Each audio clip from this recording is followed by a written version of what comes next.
শীতের সকাল ঘুম থেকে একটু দেরিতেই ভাঙে, আবার ছুটির দিনও তো খুব আয়েশ করে ঘুম থেকে উঠে তারপর আমার পছন্দের মর্নিং ড্রিঙ্কস বানাবো।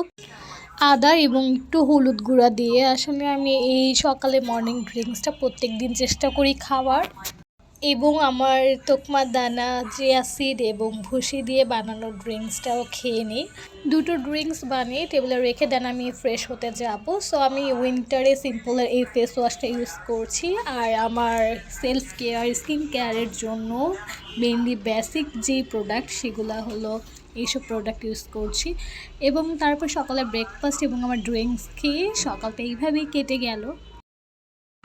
আর সাহেব বাসায় থাকা মানে তাকে হলো extra care, special coffee, special খাবার, সব কিছু তাকে স্পেশালভাবে ট্রিট করতে হবে। দুপুরের রান্নায় সামিন আন্টি পেঁপে দিয়ে মুরগি, ট্যাংরা মাছ দিয়ে, সিম দিয়ে এবং হলো মুরগি ভুনা করেছে। সবগুলো রান্নায় খুব মজা হয়েছে। সামিন আন্টির রান্না বরাবরই খুব মজা হয়।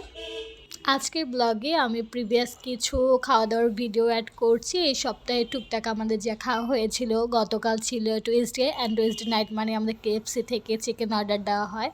অ্যান্ড শীতের মজাদার পিঠা, ভাপা পিঠাও খাওয়া হয়েছিল।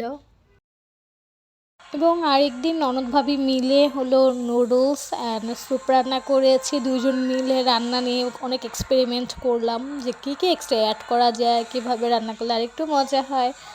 সো এইভাবে আমাদের পুরো সপ্তাহটা বিভিন্ন খাবার দাবার খেয়েই আসলে কাটে। তো এখন মেয়েদের কাছে খুব হাইপড বেলুন হলো ঝিলমিল বেলুন। তো আমি গাছে পানি দিচ্ছিলাম, তখন দেখে যে বারান্দা দিয়ে যেই বেলুন নিয়ে যাচ্ছে একটা ছেলে, পুরো ওয়েস্ট অফ মানি মনে হয়, কিন্তু মেয়েরা তো তাদের শখের কমতি নেই, খুব হাইপড করে ফেলছে বেলুনটাকে। এরপর সন্ধ্যার নাস্তা হিসেবে সবাই মোগলাই খেলাম। এইভাবে সুন্দর একটা দিন কেটে গেল আলহামদুলিল্লাহ। আবার দেখা হবে নেক্সট ব্লগে। সবাই ভালো থাকবেন।